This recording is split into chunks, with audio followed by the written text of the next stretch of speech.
यूं ही नहीं मैं बन जाता हूं। कुदरत के कोने कोने से खूबियां खोज लाता हूं।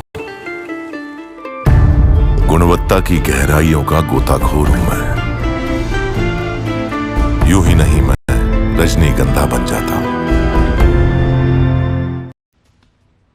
एनटीए ने एक दो झोल नहीं किया। आपको पता होगा कि जब कोई एग्जाम होना होता है तो एग्जाम के पहले आपको फॉर्म भरना होता है। फॉर्म भरने की एक नियत तारीख होती है कि एक कट ऑफ डेट होता है कि भाई इसी तारीख तक आप फॉर्म भर सकते हैं, उसके बाद फॉर्म नहीं भर सकते। तो उसी ढंग से इस बार जब नीट के एग्जाम हुए तो उसके फॉर्म भरने की एक तारीख थी, वो तारीख खत्म हो गई, सारे बच्चों ने फॉर्म भर दिया। फिर एनटीए को एक दिन, एनटीए के जो भी करता धरता हैं उनको सपना आया होगा। अब वो सपने के पीछे की कहानी क्या है वो एनटीए के लोगों को बताना पड़ेगा, लेकिन उन्होंने एक सर्कुलर जारी कर दिया और उन्होंने कहा कि भाई वो सर्कुलर की कॉपी मेरे पास है, वो मैं आपको दिखाना चाहूंगा। और उस सर्कुलर में कहा गया, उन्होंने कहा कि भाई हम जो है ये फॉर्म भरने की तारीख जो है ना 2 दिन और खोल रहे हैं। उन्होंने 9, ये देखिए 9 और 10 अप्रैल को, है ना, 9 और 10 अप्रैल को, जरा जूम करिए कैमरा जूम करके दिखाइए। ये 9 और 10 अप्रैल को उन्होंने कहा कि आप और फॉर्म भर सकते हैं, है ना। 9 और 10 तारीख को उन्होंने कहा कि आप और फॉर्म भर सकते हैं। भाई ये 9 और 10 तारीख को जब फॉर्म भरने की डेट निकल चुकी थी तो फिर 9 और 10 तारीख की डेट किसके लिए खोली गई, क्यों खोली गई? क्या इसके पीछे कोई मकसद था? इसके पीछे क्या यह मकसद था कि कुछ ऐसे बच्चों की बैकडोर एंट्री कराई जाए जिनको कि किसी एक ही सेंटर पर अलॉट किया जाए, फिर उस सेंटर पर परीक्षा में कुछ के समय कुछ डिले कर दिया जाए और फिर बाद में उन सबको ग्रेस मार्क्स देके और सबको पास करा दिया जाए? क्या यह क्रोनोलॉजी थी? क्या यह साजिश थी? यह सवाल उठने जायज है। अगर एक सवाल, अगर ये इस मैं जो कह रहा हूं ये बात गलत भी है तो भी ये ऐसा सवाल है जिसका जवाब एनटीए को देना पड़ेगा कि आखिर ये 2 दिन किसके लिए, ये 2 दिन किसके लिए खोला गया था फॉर्म भरने के लिए? किसको फॉर्म भरवाना चाहता था एनटीए जिसके लिए तारीख 2 दिन खोला गया? हमारे साथ डॉक्टर रितु चोपड़ा हैं। डॉक्टर रितु चोपड़ा डॉक्टर हैं पेशे से, लेकिन एक मदर भी हैं और इनकी बच्ची भी, या माफ करिएगा बच्चा या बच्ची, इनके भी जो चिल्ड्रन हैं वो नीट की परीक्षा दे रहे थे। अब ये इनके अपने अपने व्यक्तिगत अनुभव हैं, कैसे कितना ट्रॉमेटिक रहा है रिजल्ट ऐसे सैकड़ों नहीं हजारों बच्चों के लिए और उनके मां बाप के लिए। डॉक्टर रितु चोपड़ा से समझते हैं एक पूरा क्या घालमेल हुआ था। डॉक्टर रितु चोपड़ा।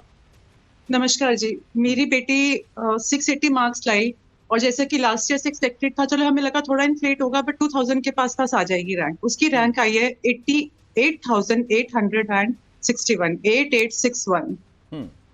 मतलब मैं क्या, मुझे लगता है मेरे जैसे सारे पेरेंट्स ऐसे शॉक में है कि मैं आपके इस शो पे थोड़ा इमोशनल हो सकती हूँ। मैं आपका पहले थैंक्स करूंगी कि कम से कम आपने इस चीज को टेकअप करा है। मैं 2 रात से सोई नहीं हूँ और मैं कोई डिटेक्टिव नहीं हूँ, लेकिन मेरे दिमाग में यही जो आप सवाल रेस कर रहे हैं, मेरे दिमाग में यही आए जा रहे हैं। ये विंडो किसके लिए खुली? First thing. सेकेंडली, अगर एनटी इतना एफिशिएंटली होता तो ये लॉस ऑफ टाइम होता ही क्यों? आप महीनों से एक एग्जाम की तैयारी कर रहे हैं और आप 15-15 मिनट टाइम से स्टार्ट नहीं करा पाए एग्जाम। लेकिन आपकी एफिशिएंसी तब सामने आई जब आपने 3rd को तो रात को दी फाइनल आंसर की, 14 को निकलने वाला रिजल्ट आपने चुपचाप 4 तारीख को निकाल दिया। क्यों? आप सब जानते हैं कि इलेक्शन का दिन था, किसी का नजर नहीं पड़ेगी, मीडिया हाउस कोई जगेंगे नहीं और हम इसमें कहीं ना कहीं निकल जाएंगे। एक दूसरा मेरे को बहुत मन में बारी बारी डाउट आ रहा है। हम सबको पता है कि 2 बहुत बड़े सेंटर्स हैं, कोचिंग सेंटर्स, मैं नाम लेना नहीं चाहूंगी। ये एक बच्चे को ट्रैक करके रखते हैं अपने, जो इनके सेंटर से बच्चे पढ़ते हैं। इनको बच्चा जिस दिन एग्जाम देकर आता है उस दिन से OMR, आप समझते हैं ना, आंसर जो शीट आती है उसको OMR कहते हैं नीट में। इनको सारा पता होता है। जिस दिन OMR आई है, इन्होंने अपना फटाफट से निकाला। एक सेंटर ने निकाला कि हमारे 5 बच्चों के 720 है, दूसरे सेंटर ने निकाला कि हमारे 4 बच्चों के 720 है। चलो थोड़े बहुत कहीं और होंगे। जैसे 4 को रिजल्ट आया है, आज के तो हो गए 26, लेकिन मैंने आज पीएमओ ऑफिस में भी लॉगिन करने की कोशिश करी और मेरे मोदी जी से भी रिक्वेस्ट है कि प्लीज हमारे बच्चों को जस्टिस दिलाएं। और इसमें 100% इन्होंने जो आंसर की रिलीज करी है और रिजल्ट निकालने के बीच में कुछ गड़बड़ करी है। नहीं तो वो सेंटर्स जो थे वो वो बच्चे 5 से 26 कैसे हो गए, वो बच्चे 4 से 16 कैसे हो गए, इनको तो एक एक बच्चे का पता होता है। हाँ, इसका जवाब हमें चाहिए। बिल्कुल। तो ये एक बहुत इंपॉर्टेंट बात कह रही हैं। पता नहीं हमारे जो सामान्य दर्शक हैं, जो कि इस तरह की परीक्षाओं के बारे में, उसके तौर तरीकों के बारे में जो बहुत ज्यादा नहीं समझते, उनको एक सामान्य भाषा में मैं समझाने की कोशिश करता हूं कि डॉक्टर रितु चोपड़ा क्या कह रही हैं। तो जब परीक्षा हुई, तो परीक्षा के बाद रिजल्ट आने से पहले जो परीक्षा के जो पेपर्स थे, जो क्वेश्चन पेपर थे, तो क्वेश्चन पेपर सब ज्यादातर ऑब्जेक्टिव होते हैं, मल्टीपल चॉइस क्वेश्चंस होते हैं, कि मतलब आपको सवाल पूछे जाते हैं, उसमें से 4 आपको ऑप्शन दिए जाते हैं, जैसा मूड मीटर में हम करते हैं अक्सर आपके सामने, कि हम सवाल पूछते हैं और 3 ऑप्शंस होते हैं, आप उसको स्कैन करके उसका जवाब देते हैं। तो उसी तरीके से उसमें भी होते हैं 4 ऑप्शंस होते हैं, और उसमें से बच्चों को सही जवाब चुनना होता है। तो ये जब परीक्षा और रिजल्ट के बीच में जो परीक्षा लेने वाली एजेंसी है एनटीए, तो उसका आंसर की जारी करती है, कि ताकि बच्चे मिलान कर सकें कि भाई उन्होंने जो परीक्षा दी है उसमें से कितना सही और कितना गलत किया है, उनको एक अंदाजा लग जाए आंसर की। डॉक्टर रितु चोपड़ा, अगर मैं गलत बोल रहा हूं तो मुझे सही करिएगा। तो आप बिल्कुल ठीक कह रहे हैं। जो इनके ऑफिशियल आंसर की आते हैं, बच्चे उससे अपना ओएमआर को चेक कर लेते हैं और अपने नंबर निकाल लेते हैं। तो डॉक्टर रितु चोपड़ा कह रही हैं कि 3 तारीख की रात में आंसर की जारी हुआ, 3 तारीख की रात में, और 4 तारीख की सुबह में रिजल्ट आ गया।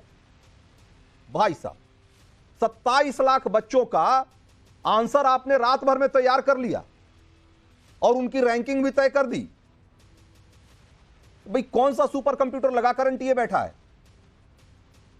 कमाल ही हो रहा है भाई। ये सब ऐसी बातें हैं जो कि लोगों को समझ नहीं आ रही, कि रात में आंसर की जारी हुआ और सुबह में रिजल्ट आ गया। यानी कि जाहिर सी बात है कि आंसर की जो है आपने जब तैयार किया होगा, उसके बाद आप उसकी जांच करेंगे।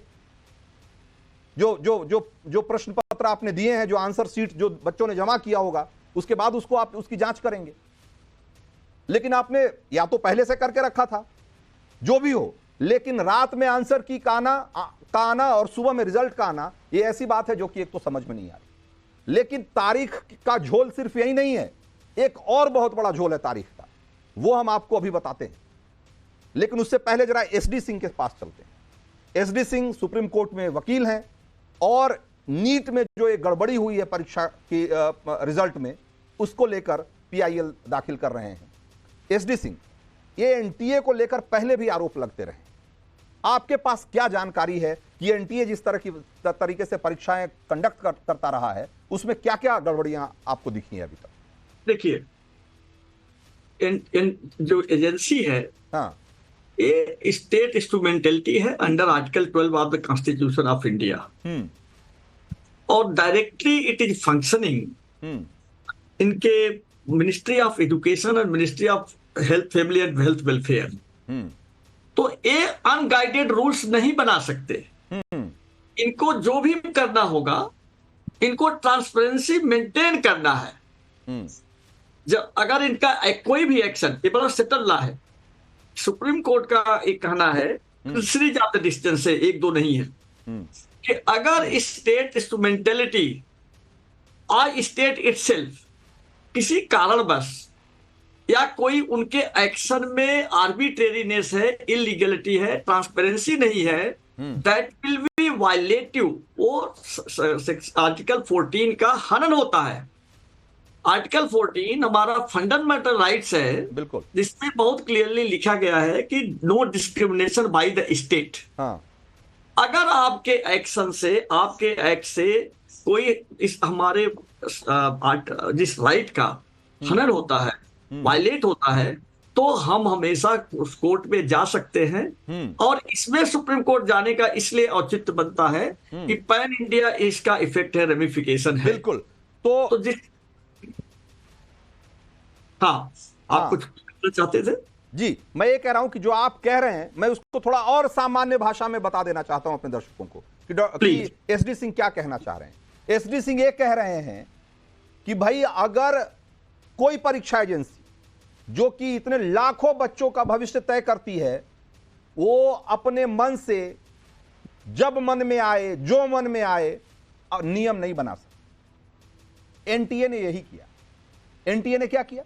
एनटीए ने जब ग्रेस मार्किंग की तो उसने पहले से नहीं बताया कि अगर आप परीक्षा में किसी वजह से देरी हो जाती है हमारी वजह से परीक्षा सेंटर पे, तो हम ग्रेस मार्किंग करेंगे, हम आपको एक्स्ट्रा नंबर उसके बदले में भरपाई करने के लिए देंगे, ऐसा नहीं बताया। और अपने मन से कई सेंटर पे उसने लोगों को ग्रेस मार्क्स दे दिए। भाई ये कैसे कर सकते हैं आप? आपको पहले बताना पड़ेगा कि अगर ऐसा हो गया तो हम ऐसा करेंगे, अगर ऐसा होगा तो हम ऐसा करेंगे। अगर आप नहीं बताते हैं और आप ऐसा करते हैं तो उसे वैलिड नहीं माना जाएगा, उसे वैध नहीं माना जाएगा, उसे उचित नहीं माना जाएगा, उसे नैतिक नहीं माना जाएगा। लेकिन यही अनैतिक काम किया है एनटीए ने और वो अब जवाबदेही से बच रहा है। और भी बहुत सारी चीजें, और इसीलिए वो कह रहे हैं कि वो एक तरीके से हमारा जो मौलिक अधिकार है कि समानता का जो अधिकार है उसको उसके खिलाफ जाता है। कि भाई जब सारे बच्चों ने एक साथ एग्जाम दिया, एक ही क्वेश्चन पेपर हल किया, तो आप कुछ बच्चों को इसलिए ज्यादा मार्क्स दे देंगे क्योंकि आपका क्वेश्चन पेपर वहां लेट से पहुंचा।